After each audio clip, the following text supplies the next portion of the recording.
guys, we are at the reloading bench. What we're going to do today is we're moving to 22 Creedmoor. We're on that cartridge for a little bit. We'll get back to 308 here shortly. I got bullets coming. I ordered some, and I keep saying, some good bullets. It's not like I'm saying Hornady is bad bullets. It's all I really got for match bullets for 308 is Hornady. So I'd like to change up a little bit. So we're going to get to the 174 grain ELDBTs. Just got those not long ago. And we are going to get to the 208 grain ELD match. So both Hornady bullets, we will get back to that. But we're going to do, what I want to do is the same thing that I'm doing with 22 Creedmoor. I kind of want to go from lightest bullet to, heaviest bullet. I got some bullets coming. I got some, I've never shot a Lapua bullet, so I ordered some, what the hell was the grain weight? It don't matter. Either way, I ordered some Cinar L's, they're called, Lapua Cinar L's. And they have Lapua Cinars and Lapua Cinar L's. I guess the L's is just their bullets that are more strict. They go through more process and more tolerances and all that. Just a better match bullet is what I've gathered from it. So I got that. I got a box of 100 of those. I got some Barnes.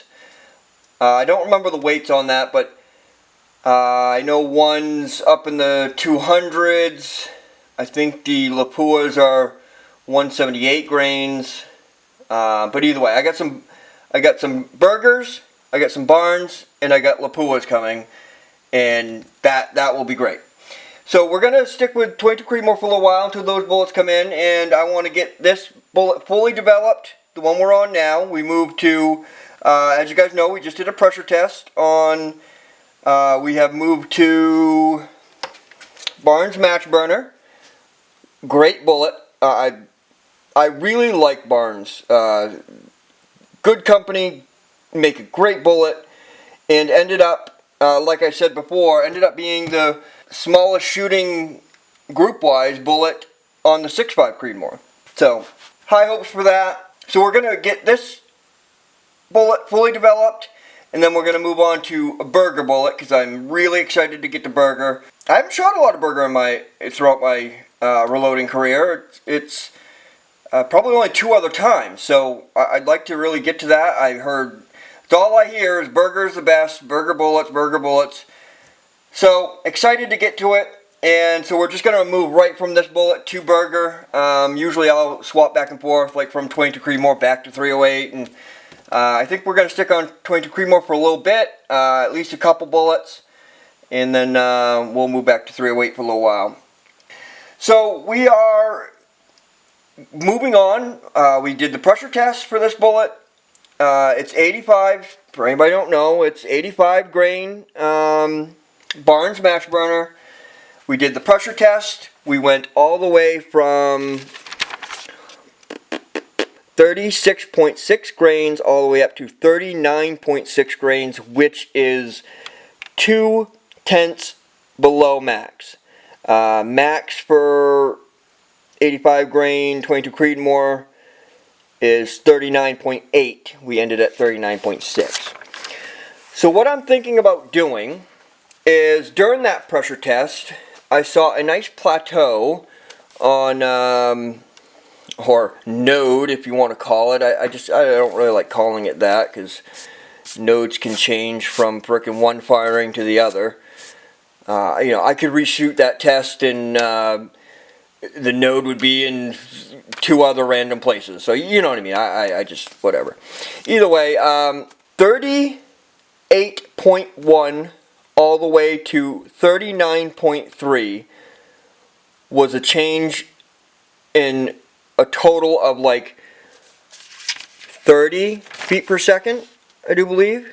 Let me see, 38.1, 2996 to 3032. So like, yeah, that's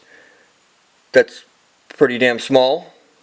I'm not going to do the math right here, but either way, that's not a big jump with I think 1.5 grains difference or whatever is there. So that's what I'm going to pick. We're going to start off with 38.1. We're going to end at 39.3. And one thing I did with the 3 foulers is I'm going to do like a mini pressure test because I would like to go above max. So for the 3 foulers, just cracking max load in the manual, Hodgson manual. So I went to 39.9, which is 1/10 above max, and next one is 40.2 and 40.5, just to see if I get pressure signs. And like anybody new watching and stuff, you got to be careful with that stuff, because just because you're not seeing pressure signs does not mean that you're at or above pressure limit for that cartridge, which I think is like 62,000 or 65,000 for 20 Creedmoor. I can't remember, but so you gotta be careful with that. Like my 6.5 Creedmoor, I have still yet to find pressure signs on that cartridge, and I purposely pushed, I don't know which one it was, 140 grain LDMs or something like that, and never found pressure signs. So you got to be careful, and I know I was exceeding max pressure for that cartridge.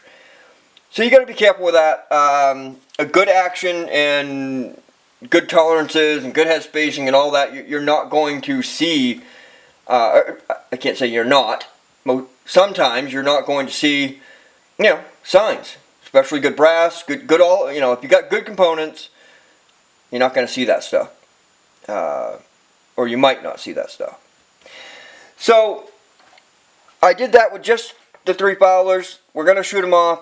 If the 39.9, the very first fouler I shoot, I start seeing pressure. If it's not bad, I may go to the second one. But if it's bad, I'll pull the next 2. So yeah, we're going to do that. Cases are pretty much ready to go. We got them all annealed, and they're ready to be, I got to see if they need to be trimmed, so we need to measure them. They're all sized, bumped about 2 thousandths, 2.5. Pretty much all of them measured 1.555. A few in there was 1.5565. And yeah, bumped them back 2 thou, 2.5 thou, and we're ready to go. So next step in this process, let's get a measurement on them. The scale's been warming up, ready to throw some charges when we get to that step. Also, 4831 is what we moved to for powder, 4831 SC.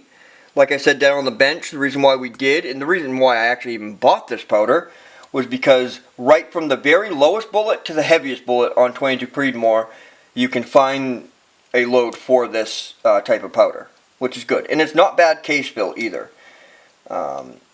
So we're sitting at 1.922. Hornady wants 1.920 for max case length.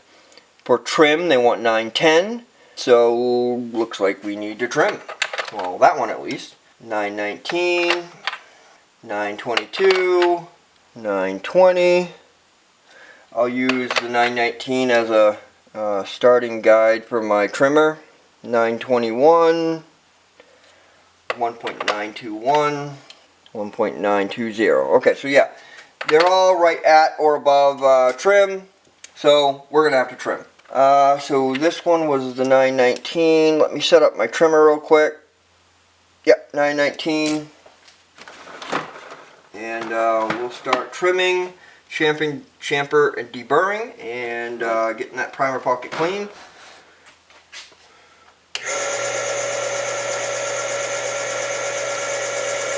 Might already be set up. So this was 919. We just trimmed it to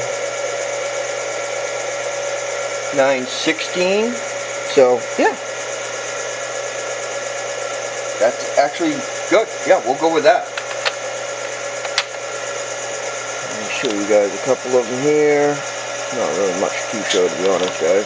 So next one, I'll tell you, I'm impressed with this Frankfurt Arsenal prep center. It does stuff quickly, and it does stuff consistently from piece of brass to piece of brass. So this was 922, 1.922. We got the first one to 916, 914.5. It's usually even a little bit more consistent than that, to be all honest.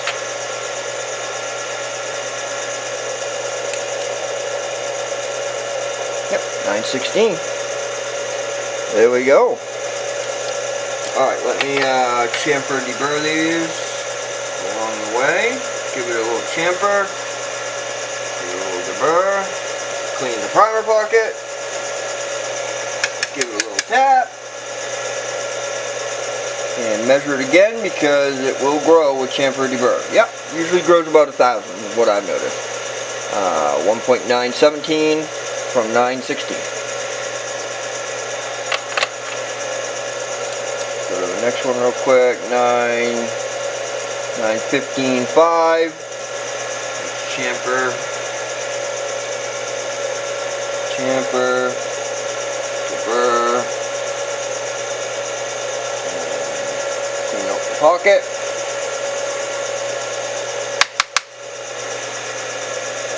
I get a little hand tool too, because I guess that's the one thing. I could probably buy a little bit better primer pocket cleaner. That's the only thing I gotta hit sometimes with a little hand tool is it doesn't clean the primer pocket as good as I would like. Sometimes it gets a lot of the cases fine. Yep, 17.5. So yeah, very consistent. Always has been. I'll show you guys one more real quick. And then we will get on to, still got to run the mandrel through it, through all the cases.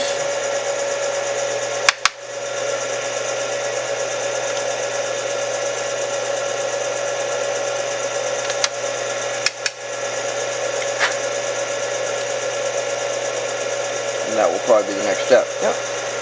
17.5. 1.9175. So yeah, last 3 cases all been within 1/10. So, all right, guys, I'm gonna run through these as quick as I can, and then we'll move on to the mandrel. All right, guys, these are all trimmed, ready to go. Primer pockets clean, chamfered, deburred. We got them all sized. They're ready to go. We are ready to go for some primers. Actually, no, we'll do mandrel first. Might as well. So, yep. Set up the Wilson mandrel die. Let's get you over here so you can see. Good enough. Alright, so using mandrel die is pretty easy, guys. It's you know, one of the easier dies. Pretty much like a universal depriming die, just super easy. It's a loose fitting die, but one deprimes, and this one's a loose fitting die that just has a mandrel and just puts your neck at the right neck dimensions that you want. So all I do is use some dry lube. Some Imperial dry lube. Give it a little bit of dry lube on the neck, inside and out. Dip it in. Put it up. Run it up. Come back down. Give it a little like quarter spin. Run it up again. Bring it back down. Easy peasy. Lemon squeezy. Move to the next one. Give it a little tap. Make sure no beads got stuck in there. Run it up.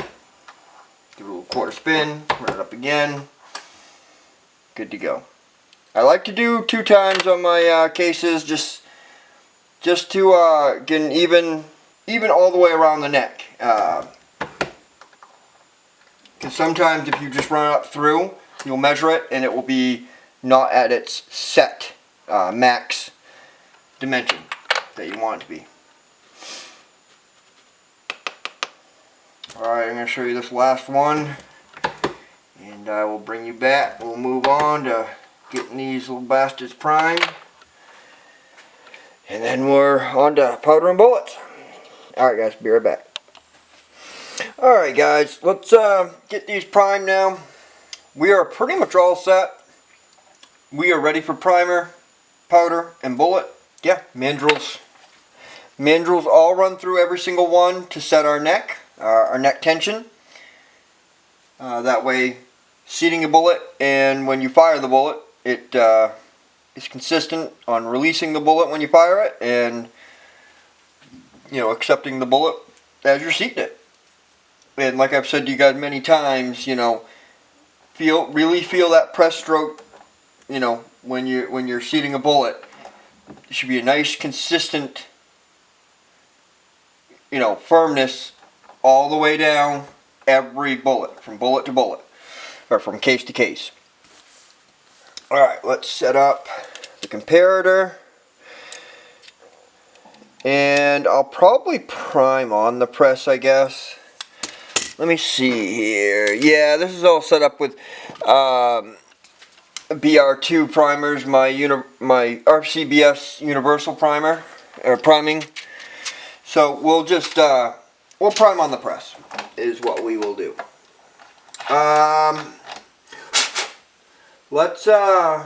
So I'm going to switch primers as well. Hopefully this ain't a mistake. We usually use Magnum primers, but SDs haven't been the best. Now that may not be just due to primer, but I know you can, SDs and ESs can change up pretty drastically by changing primer. So I'm going to try some of these. I got a few sleeves of these, and might as well use them up.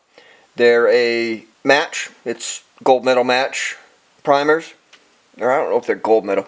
Large rifle match primers, federal premium. Yeah, gold medal. Gold medal match primers.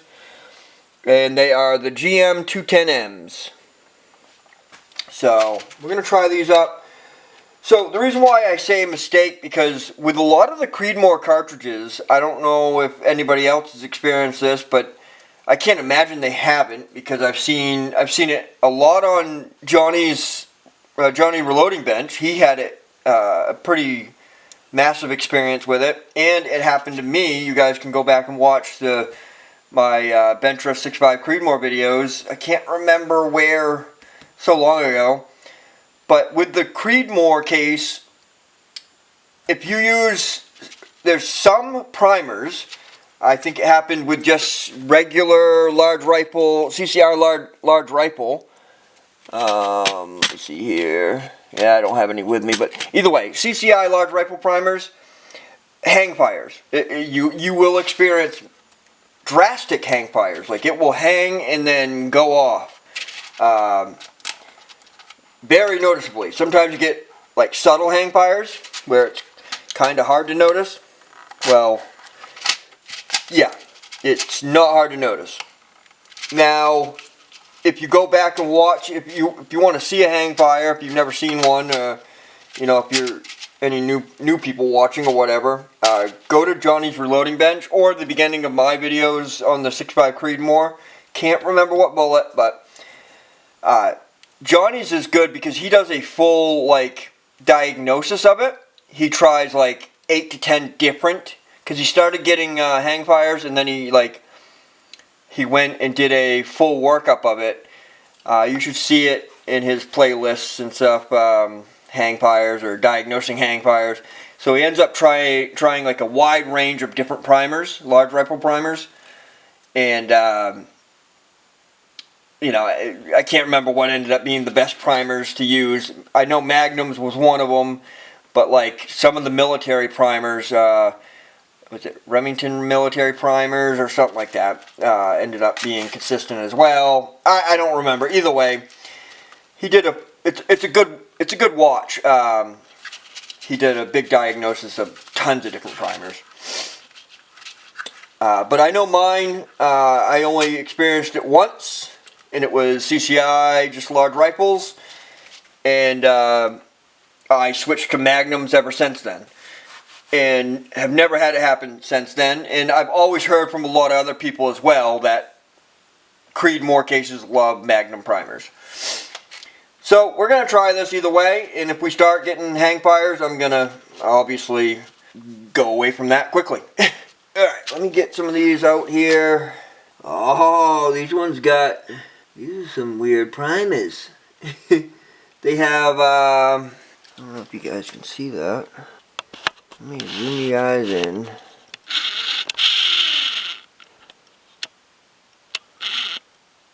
They have the red, like a red plastic, or is it just dye? Almost look like a red plastic piece in there, to be honest. No, it is just a paint or a dye. It was so thick, it looked like a actual plastic piece. But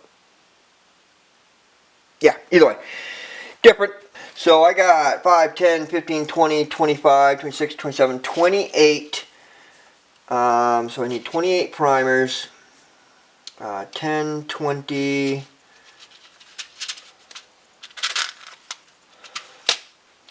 5, 6, 7, 8.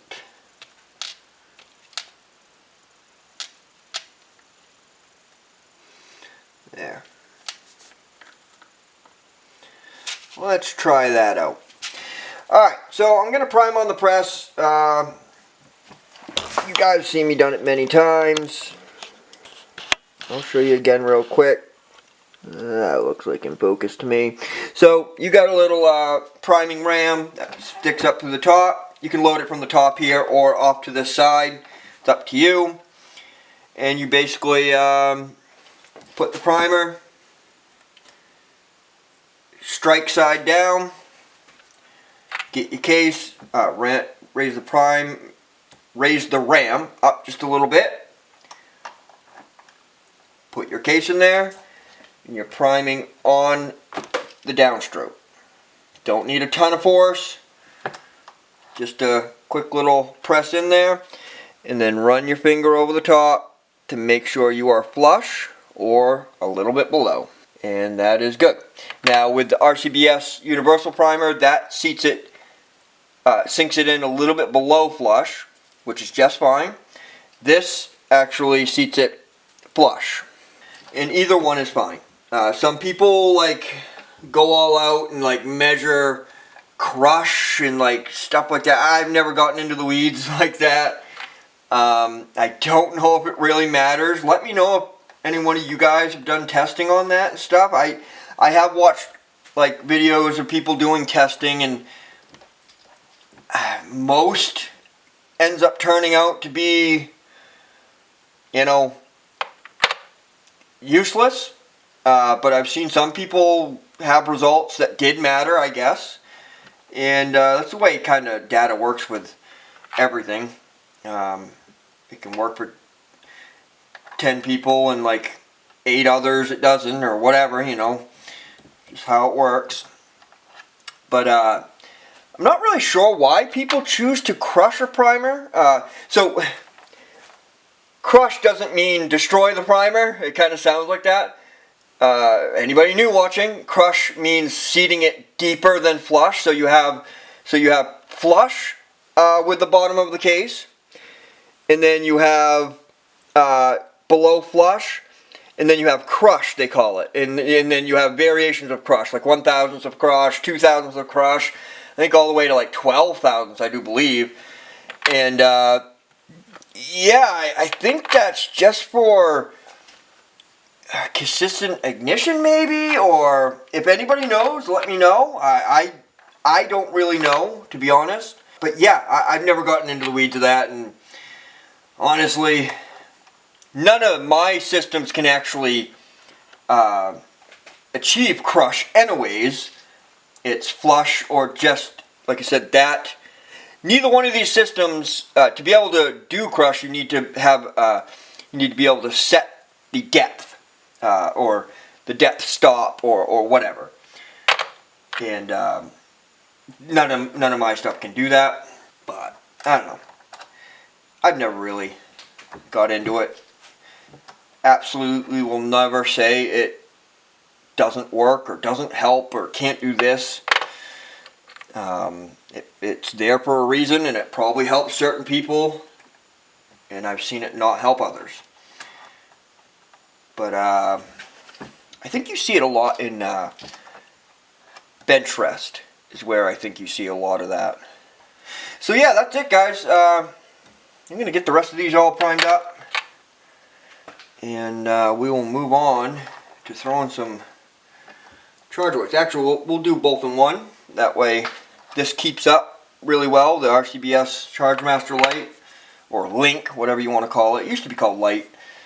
And it keeps up good with seating a bullet and throwing a charge all in one. Alright guys, I am going to get this done and we'll be right back. Alright guys, let's get the last bit of this done. Let's get some powder in the hopper here.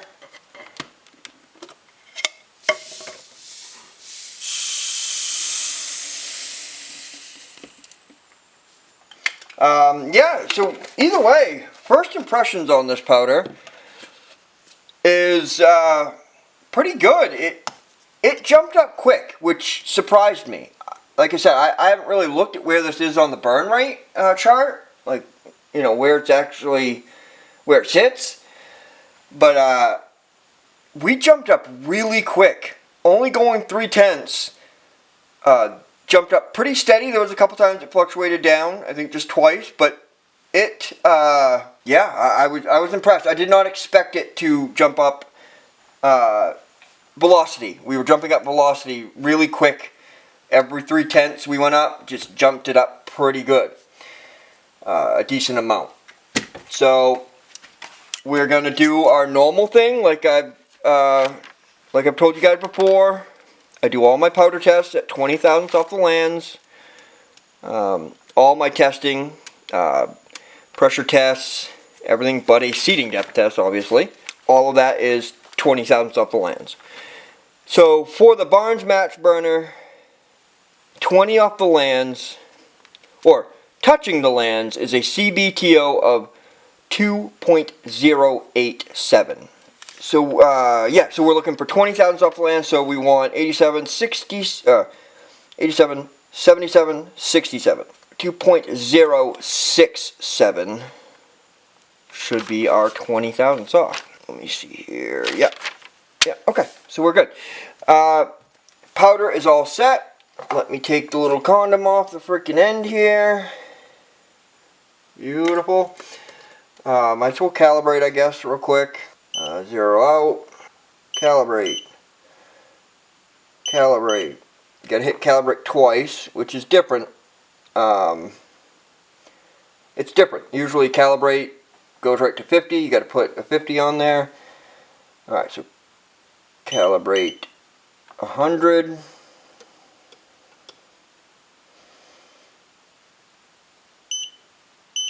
And it's good to go. And then once you take the last weight off, I love it. It goes from grams to grain automatically. I love that just little feature. Honestly, it's really little, but it's a big. It seems little, but it is a big feature, I guess, is what I would call it. All right, let me get some bullets out. So we're ready to go. Let me get caliper all zeroed out. Oh, we're not ready to go. I gotta get my seating die in. Alright guys, let's zero out. So our first 5 is 38.1. Pin is all zeroed out.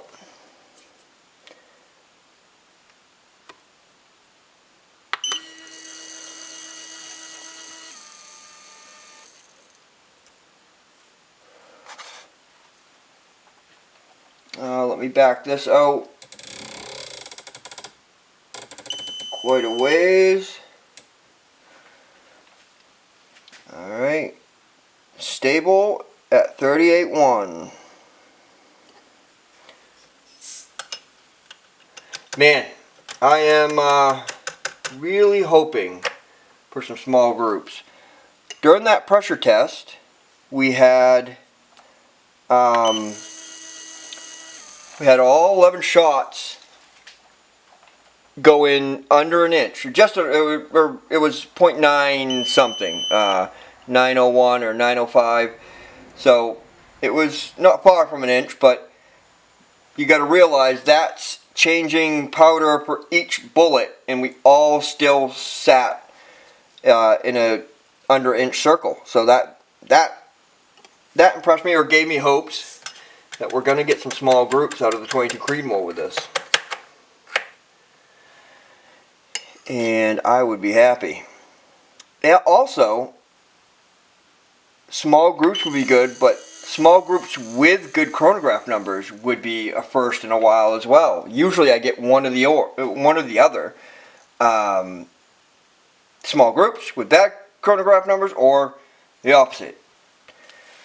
Because I usually do get pretty good groups, but it's the chronograph numbers, SD and ESs, that usually I'll get. If I do have good chronograph numbers, it's terrible over an inch group or at an inch or whatever. Alright, let me look at case fill on that real quick. So at our beginning charge, which is probably midway, 38.1 grains, probably above midway on the manual, and we are sitting a little above half case full, so it's not as good as I thought. I guess it seemed better than that, but all right, let's pour this next one and start seeding.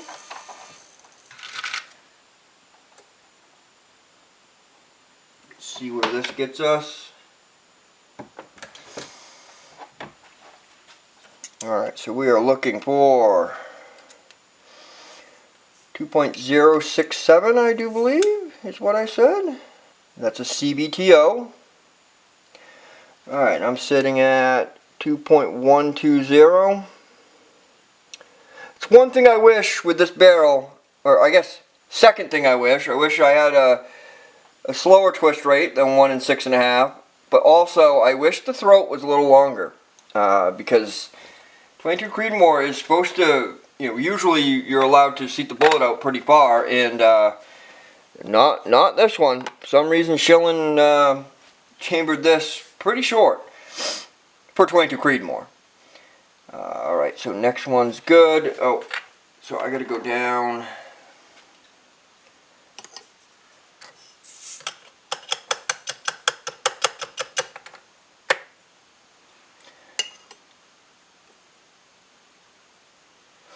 Alright, so I have to go down. We were at 1. I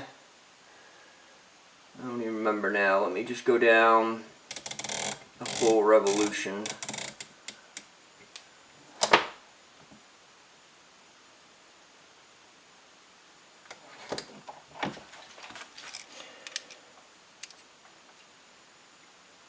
Alright, I'm at 2.072, and I'm looking for 2.067. I didn't fully press that in though, so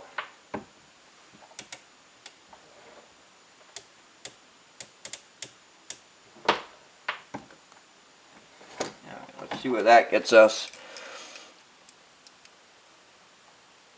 Alright, 2.069. Can you guys even see that? Yeah, you guys can.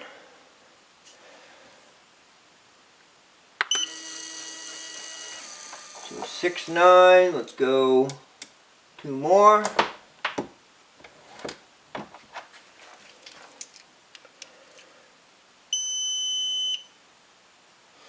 Two 2.0675, 6.8. I'm going to go one more. One more click. We'll call that good.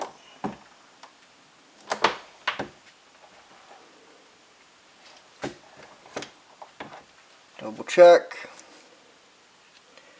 And then we can get in a rhythm here. 0.67. Alright. So, let's dump this last powder charge for this. load. Alright, moving on to the next one. Let's clear it out. We're looking for 38.4.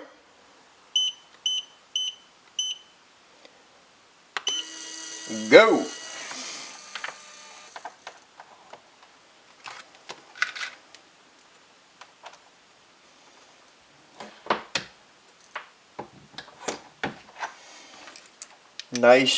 Nice, consistent seating. Alright, 0.65, so let's back that off.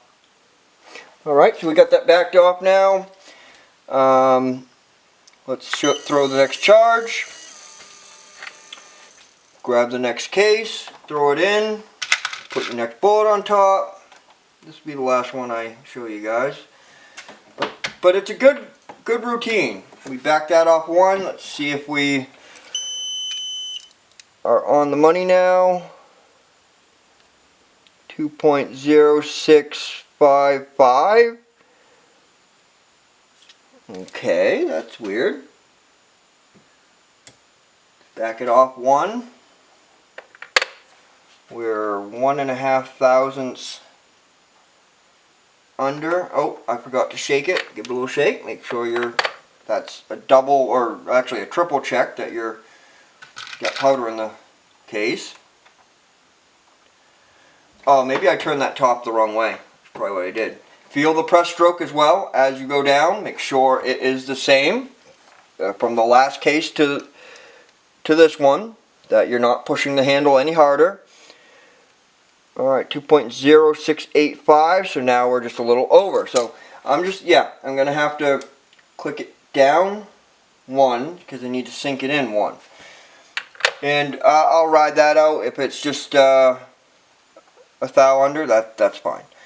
Or a thou over wouldn't be bad either. 6.8 is just fine. Let me drop this powder charge.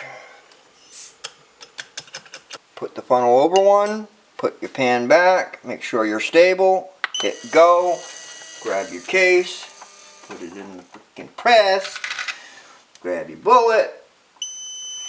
Damn, that's fucking quick. Seat your bullet, measure your bullet. We are at, there we go, that's better. 2.0665, so I'm 1/10 off. Give it a shake, make sure you got powder in it. And that's the routine, guys. Yeah, you get through it pretty quick with this. That throws quickly, and like I said, I've thrown about 200 charges now, and that was probably my 4th overcharge. So that ain't bad. I mean, it's not bad. So, all right, guys, I'm gonna end it here. Already long enough. We're gonna try and get out on the range. Tomorrow's supposed to be beautiful. We're gonna try and get on the range tomorrow. Get these shot. And see how this match burner flies. I am freaking praying for some small groups, and hopefully this 4831 SC shortcut produces some good SDs as well. ESs and SDs. That would be great. A great group with great chronograph numbers. Freaking perfect for tomorrow. Alright guys, hit the like. That would help me out a lot. You know, like I said at the end, every video, it really does help me out. And yeah, if you guys like this, hit the subscribe. That way you guys get warned on the next video. Either way, I appreciate everything you guys do. Appreciate all the comments. Other than that, guys, I'll see you guys in the next one.